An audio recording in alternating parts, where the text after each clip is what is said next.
Hello everybody! I'm actually on time for a stream. For the first time in a long time. Hello. Happy Divine Mercy Sunday! How are you, Roz? How's everybody doing? My laptop is unbatteried. So don't mind that. And by that I mean I'm just gonna have to be using this to read chat instead, so it's just hopefully I won't miss what anybody's saying. Ah! Mouse. Hey Mr. Bushido! How are you? I'm doing alright. I'm tangled in cords a little bit, so that's not ideal. But I do that to myself, so, you know. I'll blame the cat. It's not really his fault, but it might be. Anyway, I hope you're having a lovely Sunday morning. I'm ready to do some more verb forms, because that's like 50% of Latin is verb forms.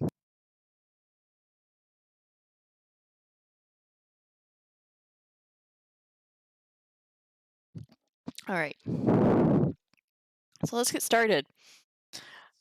We're going to start with lovely review. So again, we're going to do a synopsis here. Synopsis means that you look at all the forms of a verb at one time, but only in the same person and number. So as this note has, synopsis should be given not only in the first person, but in other persons as well, particularly in the third singular and plural, because third singular and plural. I'm going to adjust this camera, and hopefully it's an improvement and not a deprovement. Okay, that seems to be fine. Okay, good. So you can give a synopsis in any person and number, and then you just give all the verb forms that you know. So in this case, we know the active and passive, present, imperfect, and future, as well as the imperatives. So, sorry. The first person active is always going to be an O or an M. The first person passive is always going to be an R. We're going to have the stem, and then we're going to have the tense marker. So the present doesn't have a tense marker per se. It's just the stem plus the O or the R. Amo, amor, moneo, moneor. Imperfect has the ba to mark it. I used to love. Future has a bi to mark it, but that I, being a weak letter, either gets absorbed into the O, or sometimes it turns into a U. Fun and adventures. And then they do give the imperatives, ama, amate.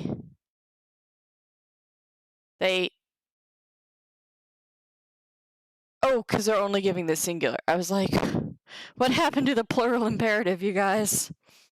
Never mind, they just didn't list it.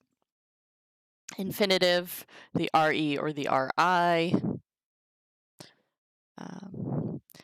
Third and third IO have the same general structure, the stem reg, copy, the personal ending O or R or M, and then the tense marker, present doesn't exist, imperfect, it's a BA, and the future, there's a vowel shift, is the tense marker. When I get turned into you, things get scary. You're right. Thankfully, it's not literal. And then the fourth, again, no particular marker in the present. The imperfect has the BA, and then the future has the vowel shift, audi R. Right? But just remember, for present, imperfect, and future, you have the stem, you have the tense marker and you have the personal endings, and just memorize those personal endings.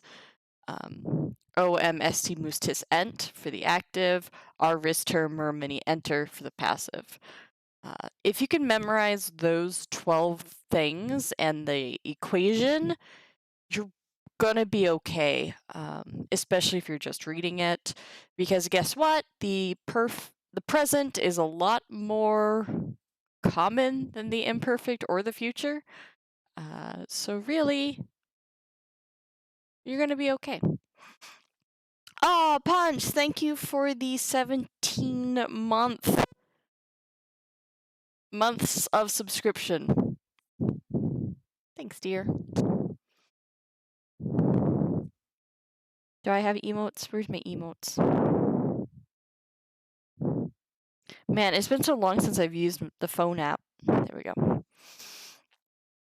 Okay, you can all give synopses. It's great. Okay, what did here? Oh, now we're switching to another topic. So hopefully we all feel good about present, imperfect, and future of the verbs. We're going to talk about ablatives for a minute. What's an ablative? It's that fifth tense that does everything else. Or tense. Fifth case that does everything else. We have the nominative case, which is the subject, the genitive, which is of, the dative, which is to or for, the accusative, which is the direct object, and then the ablative, which is everything else, other than the vocative, but we're not going to worry about that. So we learned in section 50 that one of the three relations covered by the ablative is expressed in English by the preposition from, when it indicates separation. This is sometimes called the separative ablative or the ablative of separation. It's really simple. Grammar terms, they don't try to be complicated usually. Has a number of special uses. You have already grown familiar with the first mentioned below. So ablative of place from which. What do you think that talks about? It talks about the places from which you go. The place from which is expressed by the ablative with the prepositions a or ab, de, a or x. All right, those are all translated from. A or ab means like away from. I'm going away from something. De means down from. And x means out from. So generally you're in a place and you're going out from there. Which is where we get our word exit. We generally don't refer to the exit as an obit or a deit, because that's not what it is. So the rule here, words expressing separation or deprivation require an ablative to complete their meaning. Okay, so if the separation is literal, it's a material thing being separated from another, you generally use ob, ex, or de. If there's no motion, no preposition is necessary. So, Perseus terram ab monstris liberat. Perseus freed the world from monsters. Right? He literally took the monsters away from the world and separated them because he killed them. Perseus terram tristia liberat. Perseus freed the earth from sadness, sorrow, by killing the monsters. So it's not literal. He didn't like defeat sadness, but by his actions, he freed the world from sorrow. So no preposition. Oh, there's also something called the ablative of personal agent. This is super important, not super hard, except the translation. So we've been introduced to passive verbs. I am loved. I am warned. I am ruled. I am heard. So I'm just thinking back to the examples that we had with amor, moneor, audior, regor. Now, a lot of times with passive sentences, because the subject is being acted upon, we provide a prepositional phrase that explains the agent of this action. So, I am ruled by hunger. By hunger would be the ablative of agent. Generally, when it's hunger, it might not get a preposition because it's not a person. But when I say Fudge, the cat, who's looking out the window, is owned by me, I would put by me with the preposition ob me. I am ruled by Fudge. Yeah, that's probably true. Fudge, Fudge, Fudge, Fudge. Hey, Fudge, buddy. He's distracted now. There's a train. It's very loud. The word expressing the person from whom an action starts when not the subject is put in the ablative with the preposition a or ob. That's the ablative of personal agent. In this construction, the English translation of a ob is by. So really all that tricks people up here is that when we see a or ob, literally it means from. Right? We just talked about the ablative of separation. I'm going away from something, it would be ob. But if there's a passive verb with an ob, think to yourself, oh, could this mean by here? So the ablative is regularly used with passive verbs to indicate the person by whom the act was performed. Monstrum apercio necatur. The monster is killed by Perseus. Apercio. Not hard. Just the translation of can trick you up. So just be concerned there. Note that the active form of the above sentence would be Perseus kills the monster. Perseus monstrum necat. In the passive, the object of the active verb becomes the subject, and the subject becomes the ablative of personal agent. Right? That's how you form a passive sentence. And Latin loves the passive. In English, we're taught not to use it because it makes your writing seem weak. Latin did not care. It didn't. Latin cared much more about word order because it's an inflected language, because the word by its ending can tell you what it's doing, no matter where it is in the sentence. Latin style is much more focused on fun word order for emphasis and style. English, we can't do that, so we just say put everything into the active voice. That is how a passive sentence is formed by you. Good practice for us. Good practice. All right, distinguish carefully between the ablative of means and the ablative of personal agent. True. Both are often translated by the preposition by. Means is a thing. Agent is a person. The ablative of means does not use a preposition. The ablative of personal agent does. So, fera sagita necatur, the wild beast is killed by an arrow. Fera a Diana necatur, the wild animal is killed by Diana. The only real difference is Diana's a person, so they give her a preposition. This is very common in Latin. When a person is involved in the prepositional phrase, they prefer to use prepositions.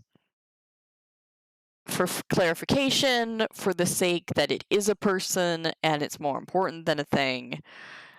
That might sound crazy, but this is a language where feminine and masculine have lots of different forms, but the neuter is always the same in the nominative and the accusative.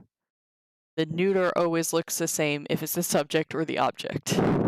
There's something in their brain that's like, oh, this doesn't need more forms. We're good. Okay. Saigita in the first sentence is the ablative means. Adiana in the second, ablative personal agent, because it's a person. Okay. Not too bad. I don't think we have any fun.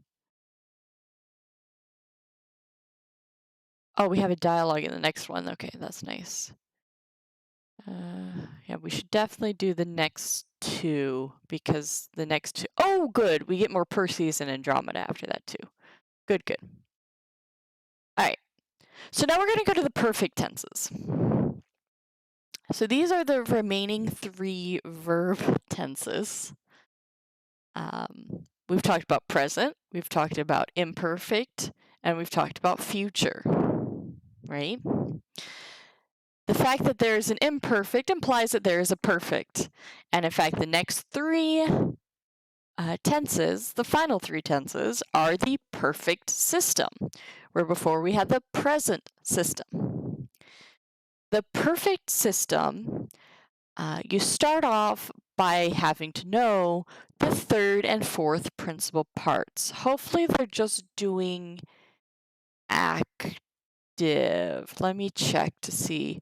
Perfect active. Okay, yeah, we're only going to do active today, which is good. So you need to know the 3rd principal part then for the active. The perfect is always regular for verbs. Even irregular verbs do the same thing as regular verbs in the perfect. You just have to know what the 3rd principal part is.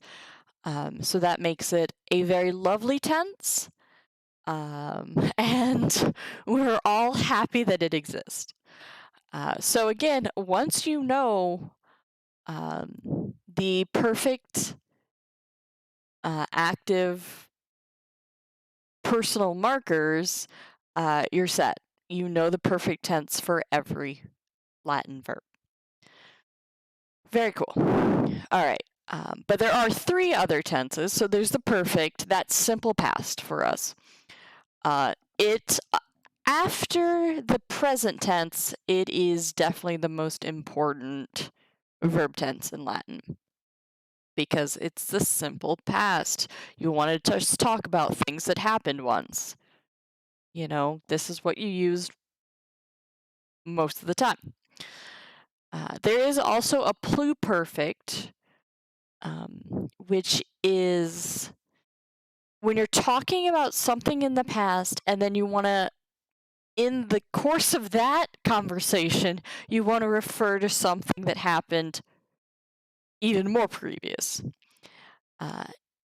In English, that's formed with the helping verb had.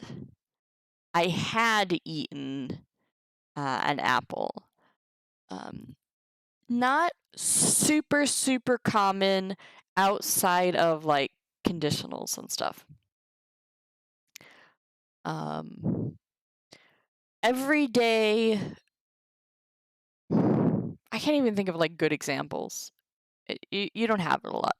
Future perfect, also not super common. It's when you're talking about the future, but about something that you're going to get done.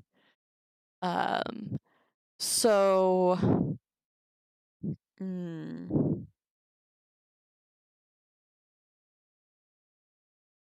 by this afternoon, I will have started dinner, because I'm doing a crock pot. I will have started dinner by this afternoon.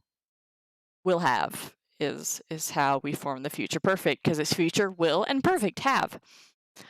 I guess then I should clarify also how we form perfect in English. One of 2 ways, because it actually does kind of some dual purpose, the perfect tense. It is both with the preposition have. I have been.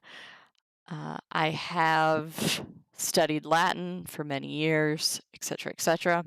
But it is also simple past. Yesterday, I watched a conference. So it's extremely important and extremely easy to form. You just need to memorize these 6 things. I feel like that's how you could sum up all of Latin. It's really easy. You just have to memorize this. Once you memorize it, there's nothing difficult. I guess people could say that about a lot of things. But again, perfect is glorious because all verbs are regular in the perfect tense, even irregular verbs. So there's something very relaxing about the perfect tense. Because it's like, yes, I know this one. I can do this. So, to form the perfect tense, again, for any of these perfect system tenses, you need the third principal part. So we're starting with the verb to be, an irregular verb, but that doesn't matter because it's going to be regular in the perfect. Sum is the present first person, I am. Esse, present infinitive, second principal part. Third principal part, fui, the perfect indicative. Sum esse fui. So, to get the perfect stem, you remove the I. Fu. Fu is the stem. Fu is the perfect stem for to be. I hope you can remember that. And then you just have to put on the personal endings.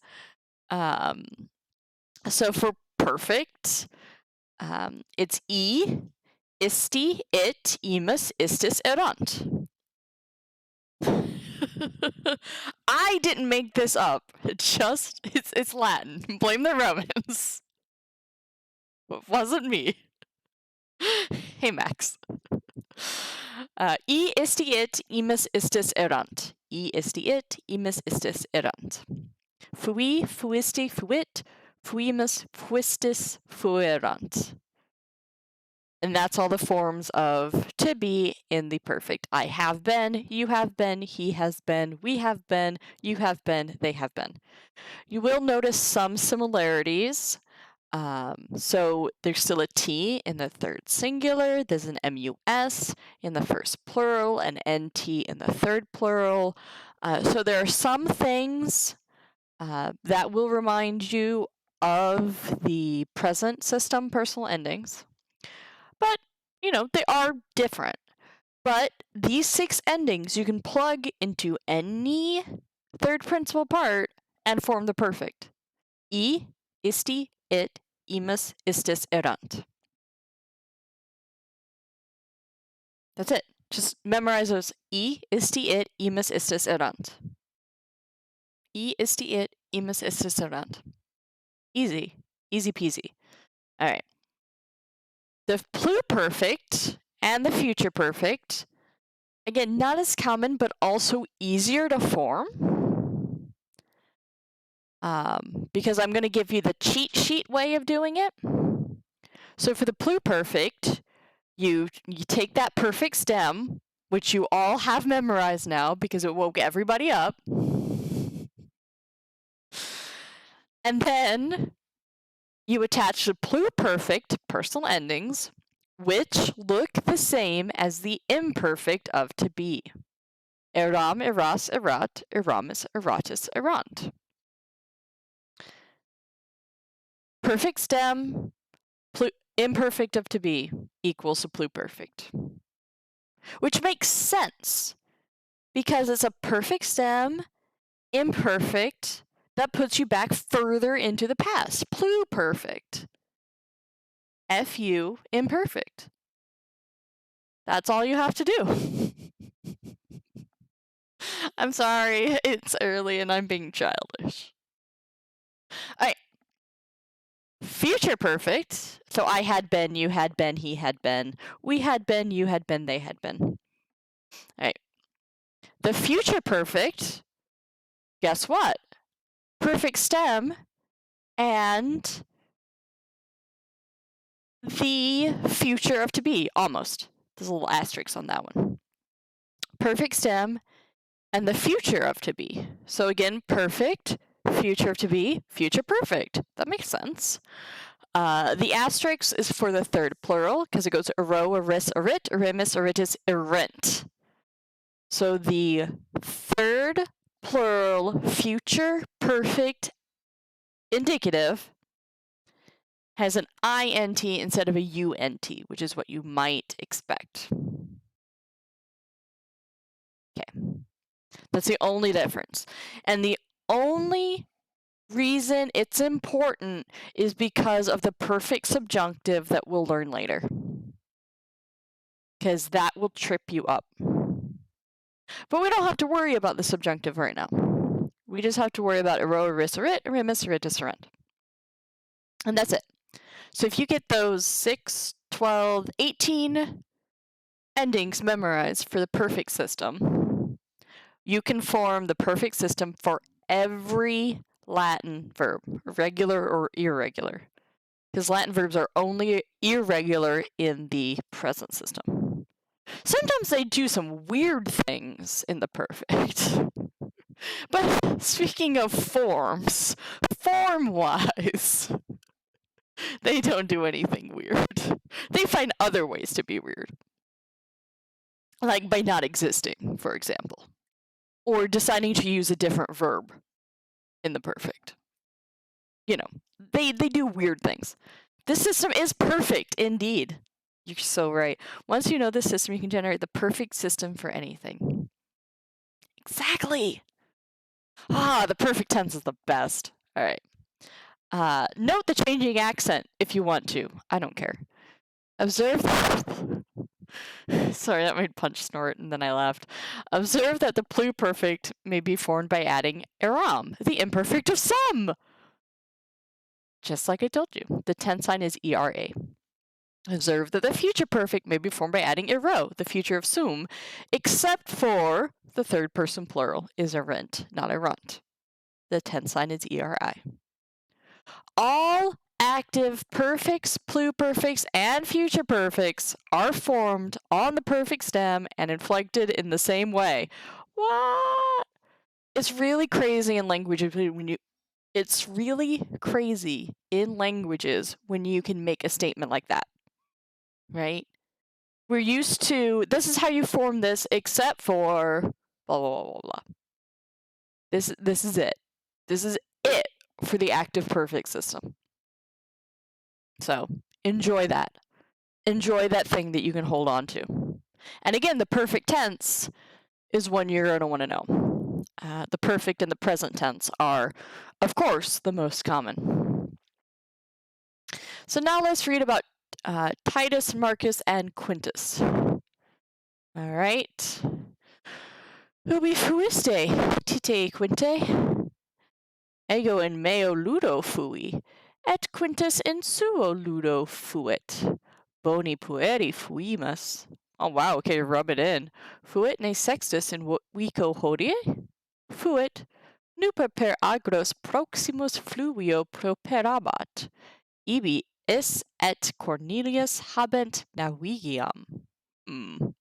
Navigiam dicis? Alii nada eam fabulam.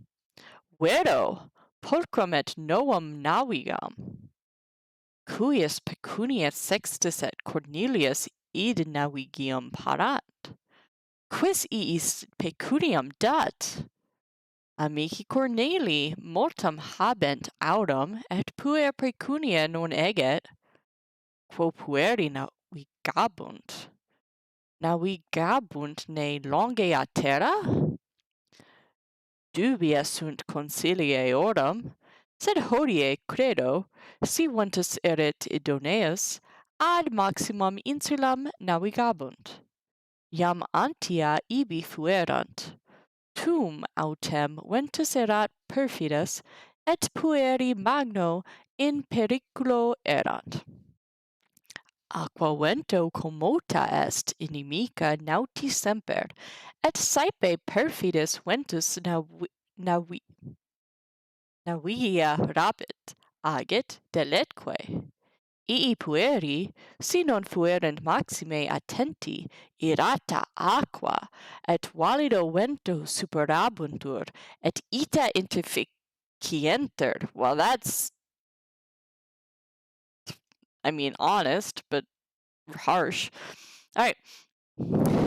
Let me read that story to you. Where have you been? Oh, Titus and Quintus. Titus.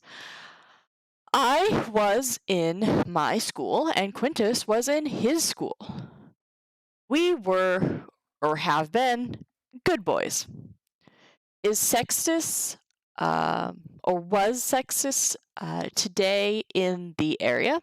Waco neighborhood. He was.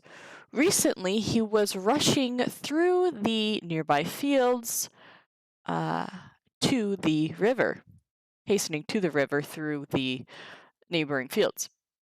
There, he and Cornelius have a navigium. They're going sailing. You say sailing? Tell that story. Alii. What? Dative case. Well, obviously it's a dative case. That didn't help me. To another? Okay, I don't understand what. Oh! Oh, okay, I get it. This is one of those cases where it's extremely difficult to tell tone in written speech, especially when it's a foreign language. So, alii nada eum fabulam, tell that story to someone else. He's trying to say, I don't believe you, right? That's not what they're doing. Go tell this to somebody else. Marcus says, though, Vero, yes, truly, a beautiful and new ship. I don't know, Navigium. It must be a particular type of ship. All right. So Sextus and Cornelius prepare that ship in Navigium with whose money? Good question. Who gives them money? Quintus probably wants to know because he wants to get in on it. All right. Amici Cornelii, the friends of Cornelius, have a lot of gold. Multum aurum. And the boy is not lacking money either. I'm going to add the either. When you're rich, you can buy yourself boats. So where, quo, do the boys, or will the boys, now we got bunt, future, where will the boys sail? Will they sail far away from the land? Right? Are they going out on a long journey? Dubia sunt consilia eorum. Their plans are unknown. Dubia. But today, I believe, if the wind will be favorable, they will sail to the largest island. Already, they will have been there.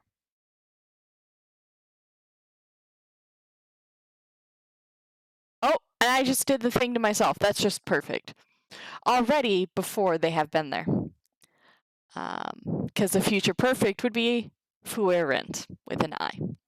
So we don't do that.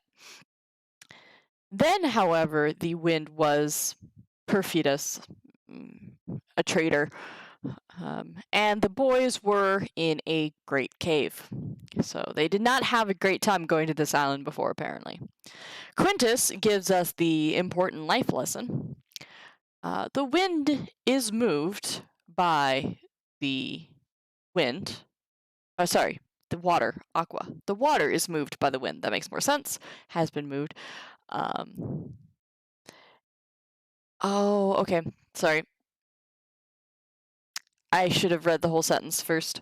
So the water that was moved by the wind is hateful, est in inimica, always to sailors, and often A traitorous wind, perfidious ventus, seizes boats, drives them, and destroys them. Those boys, if they will not have been especially attentive, will be overcome by angry wind and angry water, iodata aqua, and angry wind, valido vento, and thus will be killed. Important Roman lessons. Oh, I did the thing to myself. That's just perfect. Ha ha ha. That wasn't meant to be an intentional pun, no. So yeah, there are a lot of forms to keep straight, as you can see, because sometimes I get myself confused by them. But on the upside, it's still easy to get the overall sense, even if you miss up a verb tense here and there. And when you get stuck, then you can check, you can look at a book and make sure that you got it right. Good. I think there was something else I was going to say. Oh, I think I was just going to make a joke about how reading this story reminded me of Kingdom Hearts. Because there was Aqua and Ventus.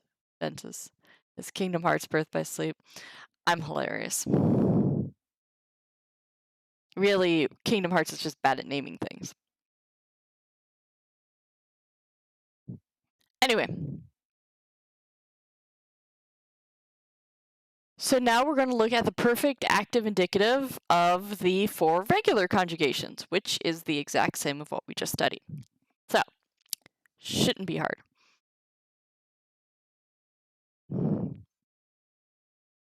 The perfect tense...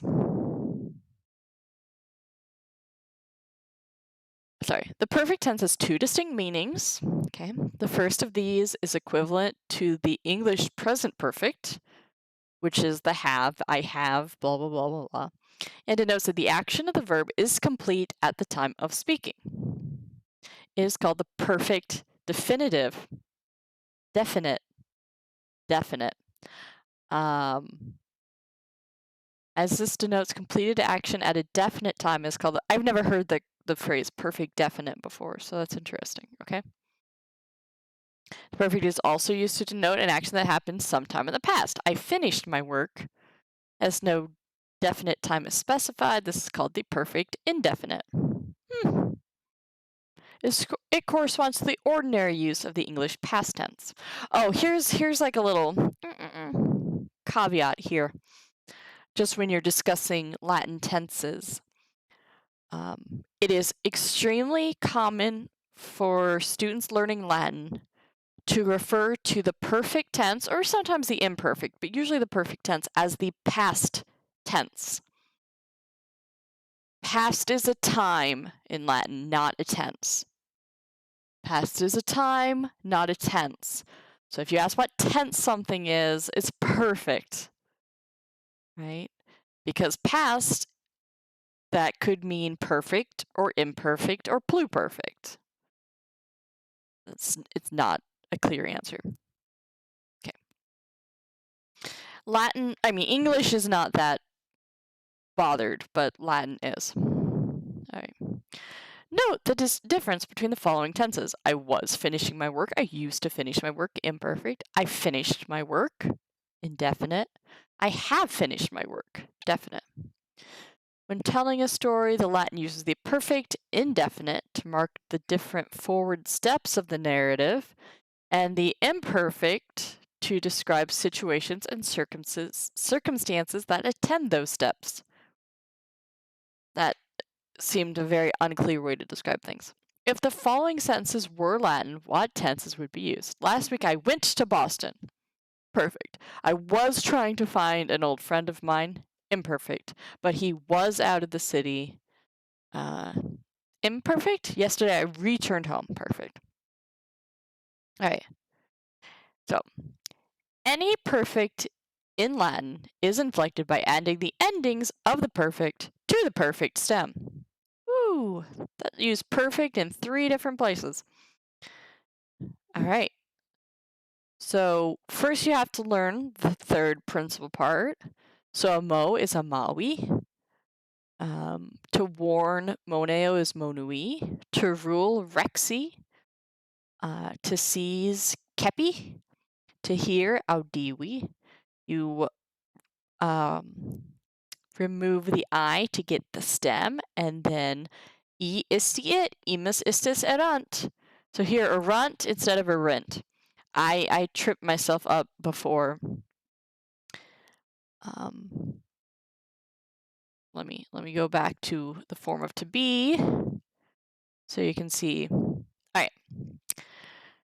So future perfect, it looks just like the future to be, ero erit, erimis eritis.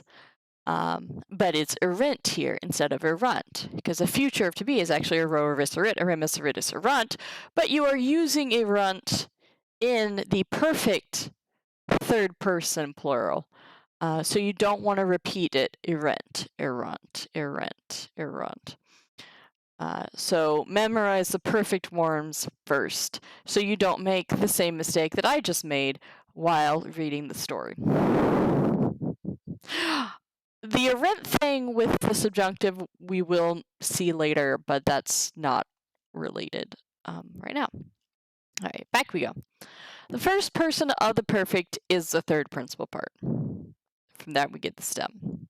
Learn, yeah, this shows the absolute necessity of learning the principal parts thoroughly. That's right. All right.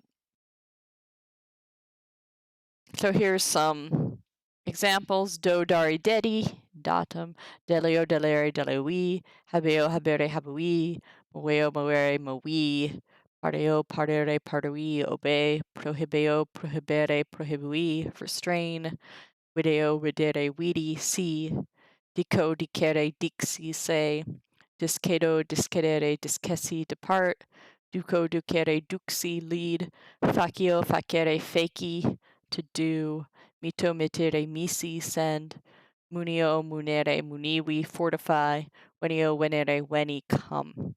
So a lot of times in the perfect, there's either going to be a V or a U sound being added, sometimes an S, and then the S meets with another consonant and forms an X, or simply a double S or a single S.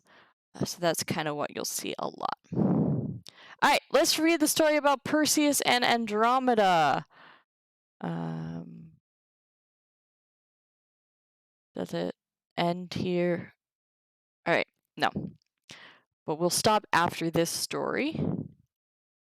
And then next time do the pluperfect and future perfect, but then also the review, which is super. It means you've learned so many verbs. And then we get to do passive, which is not so bad, but students hate it because it's the one compound tense in Latin. All right. So Perseus and Andromeda continued. Cepheus adversa fortuna maxime commotus discessit, et multis cum lacrimis populo Aethiopiae verba oraculi naravit, fata Andromedae puellae pulchrae a toto populo deplorabantur, tamen nullum erat auxilium. Dende Cepheus, cum pleno tristiae animo caram suam filiam, ex opidi porta ad aquam duxit, et brachia eas ad saxa dura revinxit. Tum amici puellae miserae longe discesserant, et diu monstrum saevum expectaverant. Tum forte Perseus alis fretus super Aethiopiam volabat, vidit populum Andromedam lacrimas, et magno pere attonitus ad terram descendit. Tum Cepheus ei totus curas neravit, et ita dixit, parebo verbis oraculi, et pro patria filiam meam dabo. Sed si id monstrum interficies, et Andromedam servabis, tibi eam dabo. All right, I have to grab something, but ponder and translate.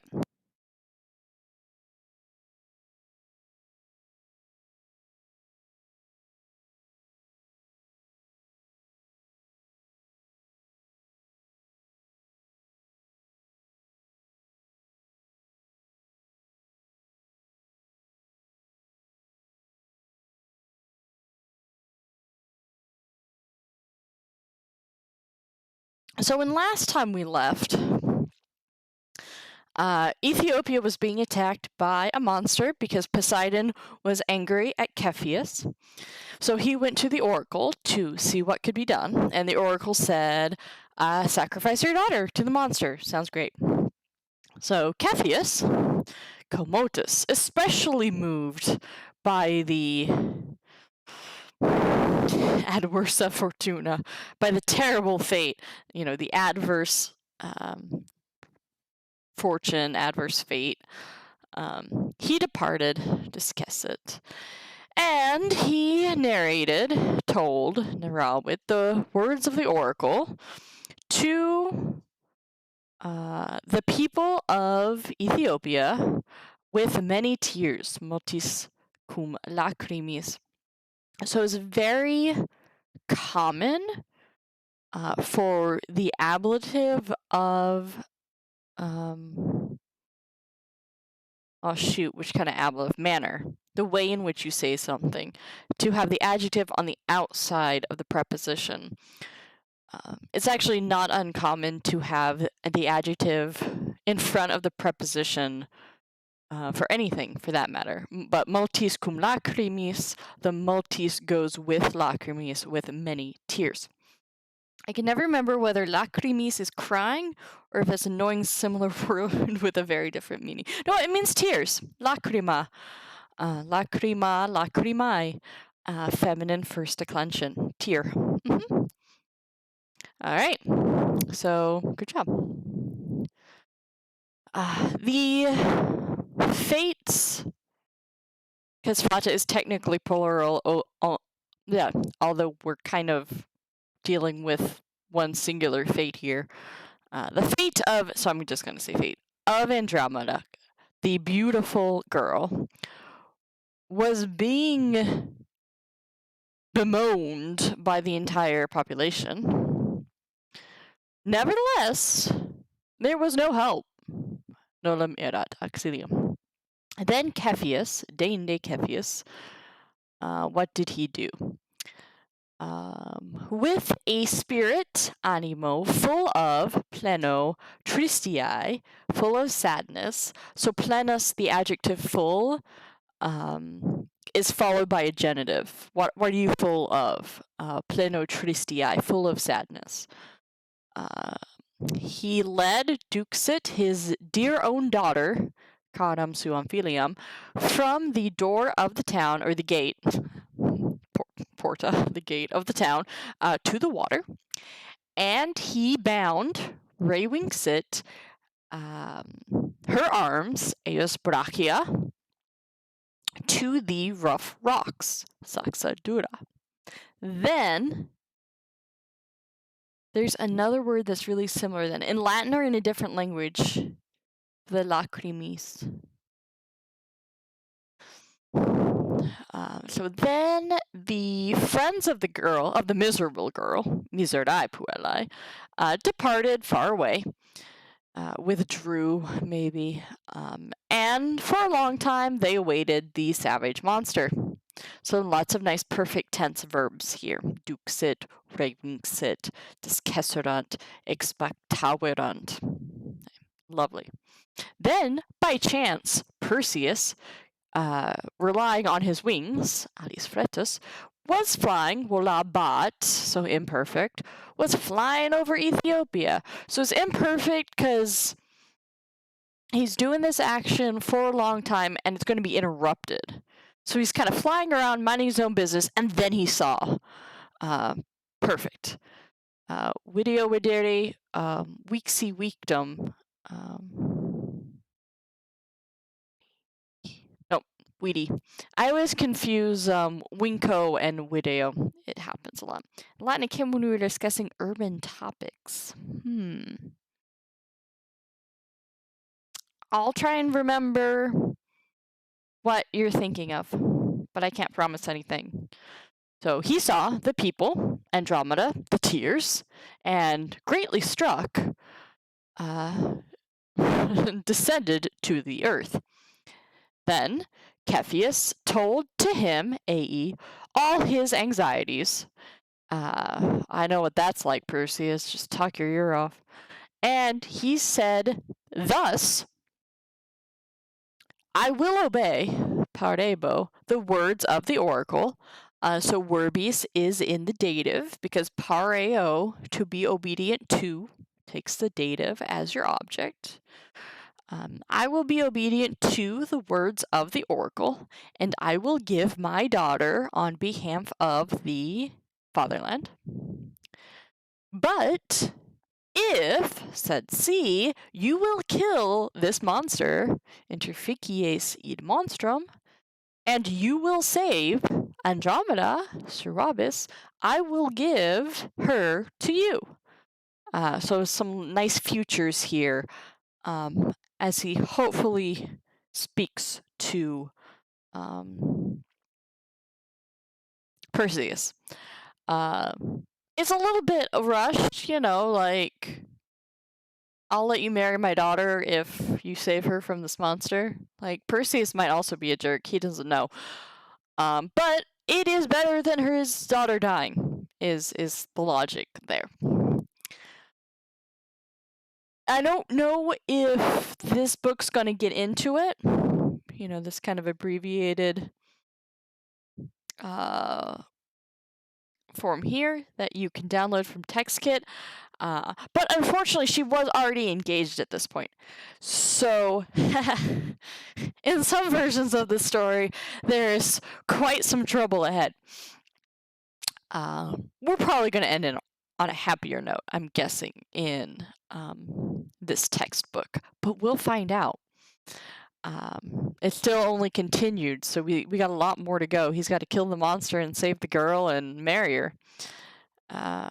So, next time we will review the pluperfect and the future perfect, and start doing... Oh, it's concluded next time. So we'll conclude it next time too, and then do a little passive work, which apparently we do all in one section, which seems like a lot, but okay.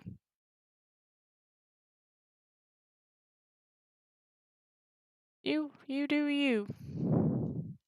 Textbook. Oh yeah, so we're at 35. We're like midway done. So good job, us. Thank you all for coming. We're gonna keep making progress. Probably next weekend, though, I have a board meeting on Tuesday, so probably will not be doing any Latin that night.